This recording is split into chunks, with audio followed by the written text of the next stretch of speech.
Hi everyone, my name is Khan and I'm a second year optometry student at the University of Houston. I'm here with Mr. Lyle Tate today. Hey, hi everybody. I am Director of Admissions and Recruiting and Advising for the University of Houston College of Optometry. Woo-woo.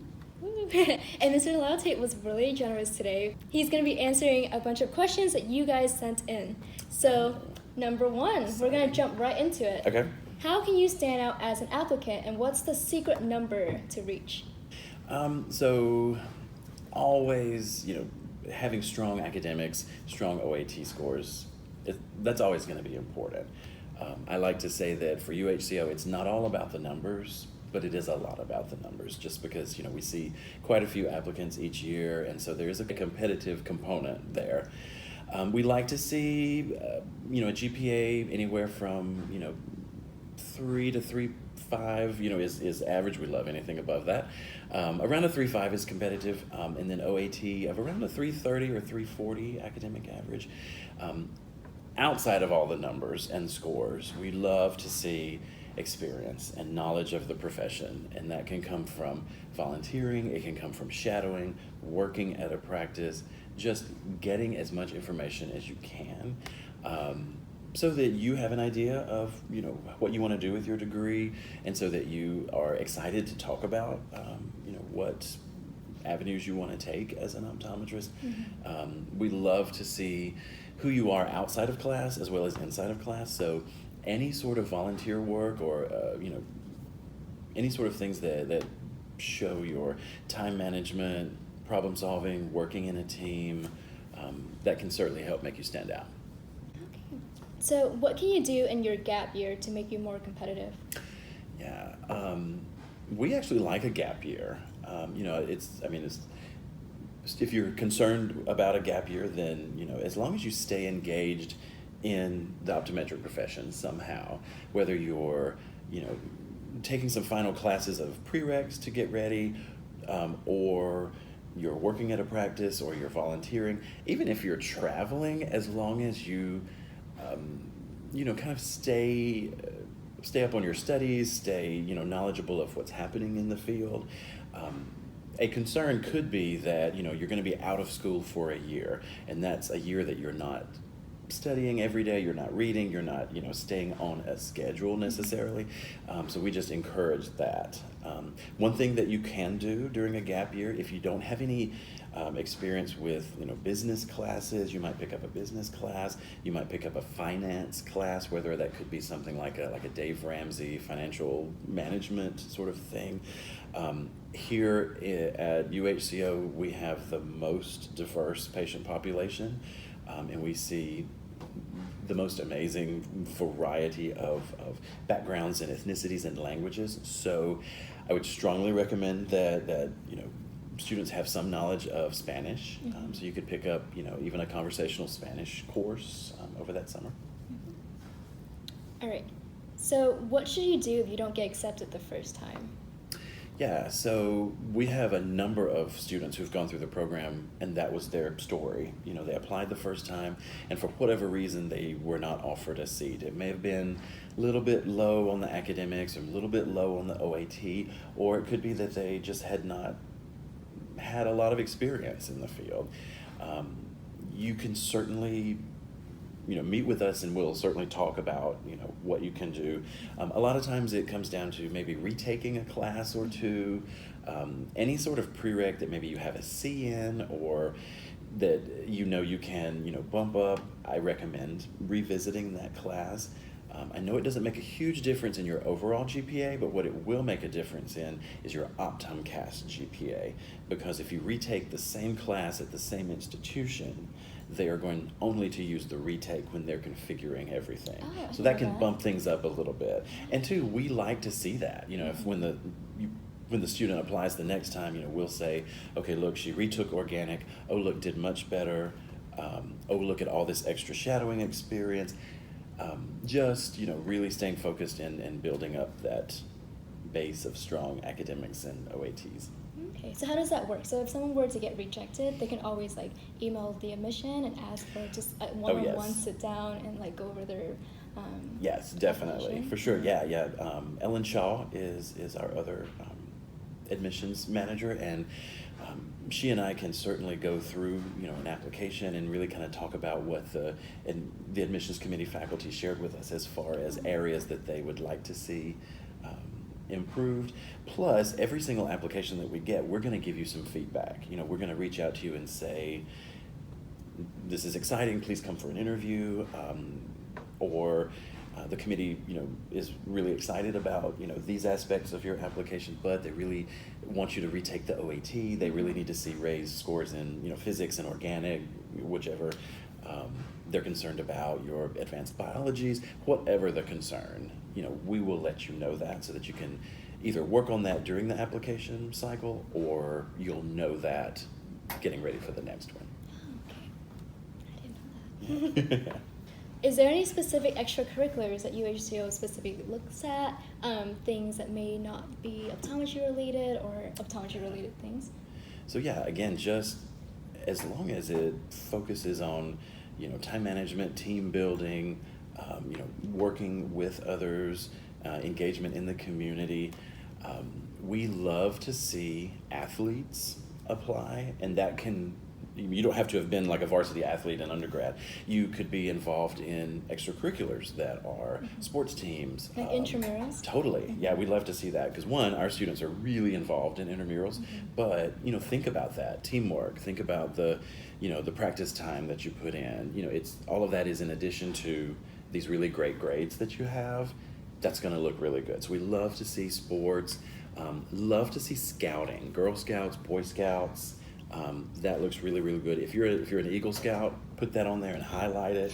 Since Houston and UH are so diverse, we love to see involvement in community organizations with a diverse population, whether that's working at the food bank with all the great service that they do, or working with different, church or religious organizations, or campus orgs that, focus on diversity. That's huge. We love to see that. Oh, this is one of the most popular one, by the way. How does going to a community college affect you as an applicant? Okay, we get this question a lot, for sure. Let me say first, I'm a huge fan of community college. That was where I thought I was going to work for years. Love a community college background. While having your coursework from a community college is not wrong, and seriously, A's are A's, which is really great in a lot of ways. One of the things that we want you to keep in mind is competitiveness when it comes to your application. Again, we see hundreds of applications, and we're looking for just over 100 students every year. So we want to see the majority, if not all, of your prereq work from the university level. It doesn't have to be at UH, although that would be great. It doesn't have to be, one specific institution. Just a 4-year institution is just considered more competitive and more preparatory for you as the applicant. There's a big book called Barron's Guide, and you can literally look up a school and see what from 1 to 7 its competitive number is. That's not all we use, but every now and then if I see an application from a student and I don't recognize the name of the school, totally I'll look it up and just kind of get an idea of what other schools that I do know are in that same category. That just kind of tells us the caliber of instruction that you've had and preparation that you've had. And a few classes from community college, they're totally fine, because again, we completely understand time and cost, but we want you to be not only the best prepared applicant for the curriculum here, we want you to be really competitive among all of the applicants. And so having most, if not all, of your coursework prereq-wise from a university is really preferred. What is an ideal amount of shadowing hours, and how many do you suggest? Again, we get that question a lot too, which is really great. My thinking is there are probably a lot of schools that will tell you, we want to see 100 hours, or we want to see this many at this type of practice. We really don't have that. I could tell you 30, I could tell you 100. I could say any number. What we like to see is variety of experience, and certainly quality over quantity. So if you have a number of hours, and that can be, one day or a few weekends or however much time you get to spend there at a small single doc private practice. And then you also have experience at, let's say, a larger group practice that's maybe in a more urban area. And then you've got experience at like a co-management practice where an OD is working right alongside an MD. All of that's going to help you like compare and contrast the way they work and give you ideas of how you want to practice. Maybe you're at a practice and they see a lot of disease, a lot of pathology, and then you're at a practice where they see a lot of vision therapy or a lot of peds care.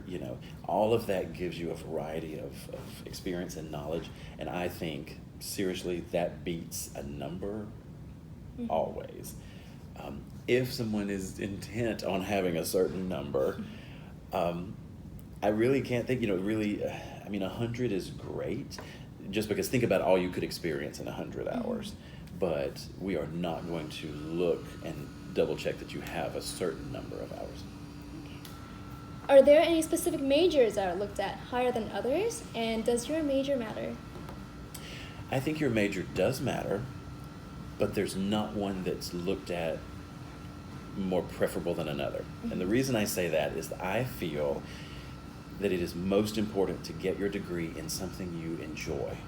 Get your bachelor's in a field that you love. If that's English, if that's history, if it's math, if it's nutrition, that's completely fine. You can still, pick up those prereqs in addition to your degree plan and be a well-prepared, well-rounded optometry student. At the same time, if you are majoring in something in the sciences, if you're in biology, if you're in biochem, if you're in chemistry, biomed science, you're going to be, I would say, maybe a little more prepared for optometry school curriculum just because you've been in the science world for 4 years. If you're a bio major, you're going to take most likely all of the prereqs as a part of your degree plan, so you wouldn't have to take anything else. Plus, as a bio major, you're going to have more junior, senior level classes that can show us, extra strong grades in senior level, really tough classes, that are very much geared to what you're about to step into in optometry school. And also, as a bio major myself, I felt like it kind of made my first semester slightly better because a lot of the classes were repeated. Exactly. A lot of the things that you already learned was kind of like iterated, yeah. Right? Yeah, everything was like reiterated. Yeah. Okay. We really want students to have experience in anatomy and physiology. That was tough. That was a very tough class because Yeah. I've never taken it before, and it was a struggle. For many years now, we have just recommended upper level anatomy and phys. Now we're actually making a change to our prereqs going forward that we are going to require that a portion of the 8 hours that we're asking for comes from upper level anatomy, upper level physiology. Every school is not going to have both of those, and every school is going to have them a little bit differently. So we will work with a student on a case-by-case basis to be sure they're taking that. Some schools don't teach A&P until they get to junior level, and that's fine because they're crafted to be upper level classes.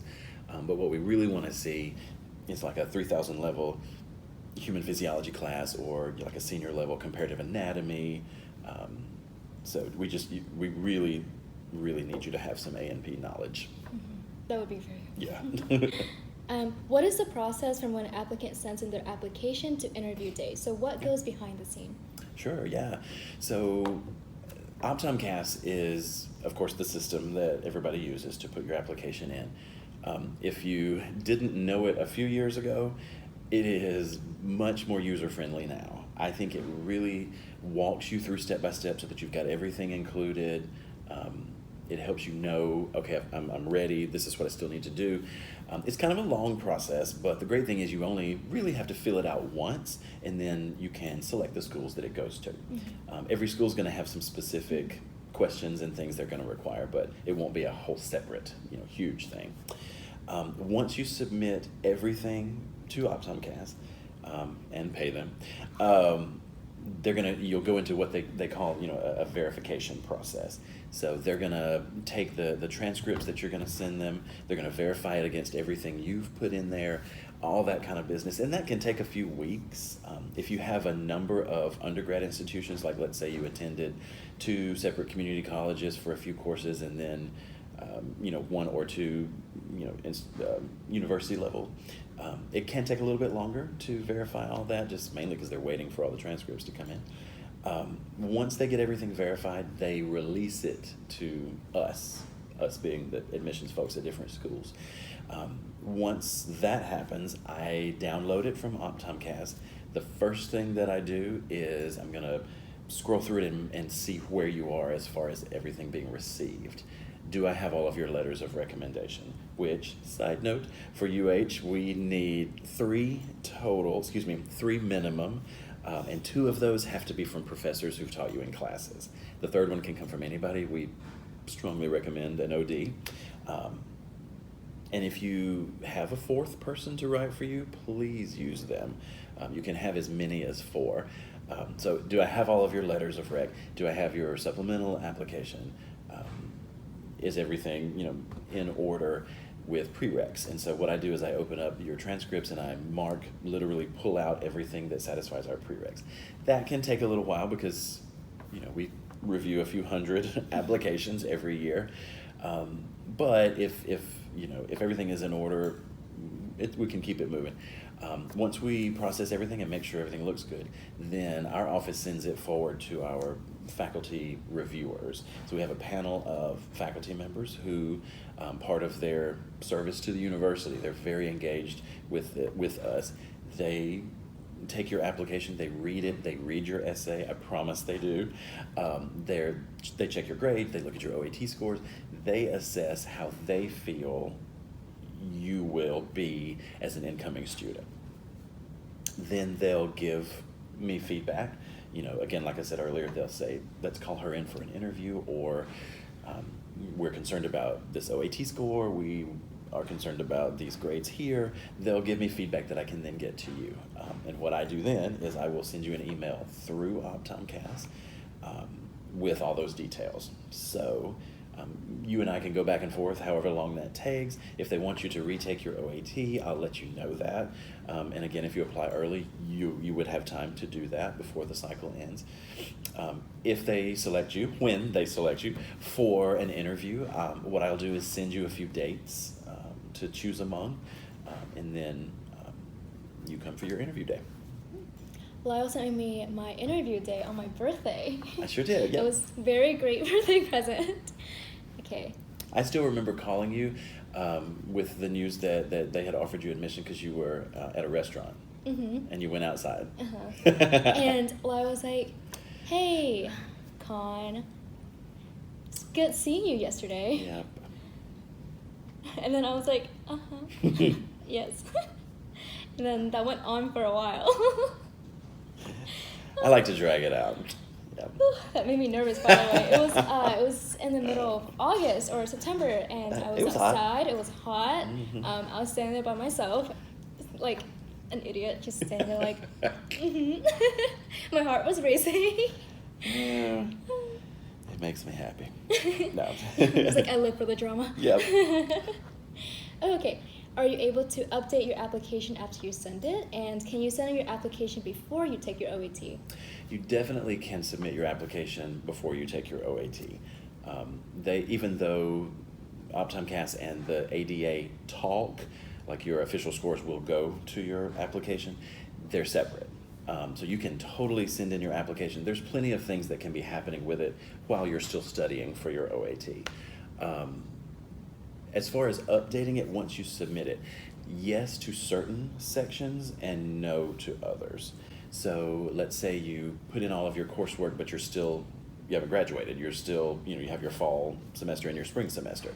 Once you get your grades from fall, you can update your application with those. It's called an academic update. In essence, you send Optomcast another transcript and tell them you want to update. So if you have additions to make to your experiences and your work experience, volunteering. You can add some things, but not others. I'm not totally sure, but the help desk with Optomcast, they can certainly let you know how you can add things if possible. One thing that you can do, and this is for us specifically, I can't speak for all schools. One thing you can do is if you have extra experience, if if there's something you want to add to your application as far as that goes, you can send it to me. You could, type it up in PDF it in an email to me and say, I have now shadowed, Dr. Jones. This is what I picked up. These are the dates that I was there. Just because, that's something that you maybe did in the fall semester after you submitted your application in July or August, So I will certainly, be able to save that into your application. And last question is, what is interviewing day like? Before we go into that, we're actually going to make some changes to that. And you can use this if you want to. So what we're going to do, we're actually meeting later this month to kind of talk about having fewer interview days.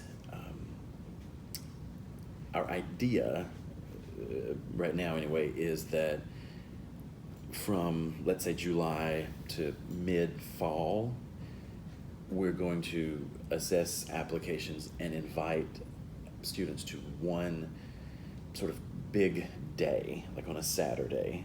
We're trying to make it to where we bring in a large group of students in one day, and I mean like 30, not a huge group, to where these are early admission. It could have been like you. Like, we got your application really early. You're very strong. We're obviously very interested in you being here. We want you to know, here's an offer. Here's your offer. But it's contingent, that's the word, on coming to this day, this event on this day a few months from now, where you'll get to meet a lot of faculty, meet a lot of students. We're going to have students involved in the day. You'll take a big tour. It won't really be an interview in the same, like, sit down, question, because you're going to be visiting with faculty in different formats. Because honestly, like, let's say those students, you've got the academics, you've got the experience. We just want you to experience the school, and we want to talk to you and get excited to know you in person. That's true no matter what we do with the interview day changes. We'll always do that. That's the focus, is to just get to know you.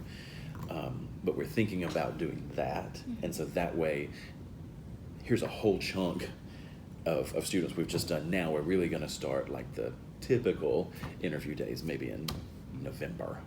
You know what I mean? Wow, that would have been so fun. Yeah, and so we want those strongest applicants to know. When I say strongest, that's high grades, high OATs, because just because you look good on paper doesn't always mean folks can put, two sentences together. That's what I was thinking. Like, have you ever ruled out an applicant just from like their interview date? So like, how would that work with, I guess, the new format? I don't know. That's been, again, we have to figure out what that means and what we're going to do. And two, the strongest applicants can go anywhere they want to go. Seriously, like, you could have gone wherever you wanted to go. I only applied to one school. That's so sweet. That's so exciting for us. I'm so glad. But, let's say you and you apply to 7, no, you wouldn't apply to 7, but like, 4 schools that you're really interested in, they're all going to want you, because they want strong academics, they want a leader, they want an outgoing person, and they're going to get that from all things that's in your application. And then when they see you, of course they're going to want you because, you're amazing in person, too. So we got to move on these people, because if you can go anywhere, we want that where to be here, and if you go to Nova and you fall in love down there, you may not come here, even for your interview. So I'm like, dadgummit, we missed out on this person. So that happens, so we can miss out on people, so we have to be proactive in getting people here, so that's another concern, is like, if I see your application in July, are you going to wait until October for me? So. All right, thank you so much for watching, and thank you so much, Lyle, for being here. You're very welcome. You bet. Okay, bye guys.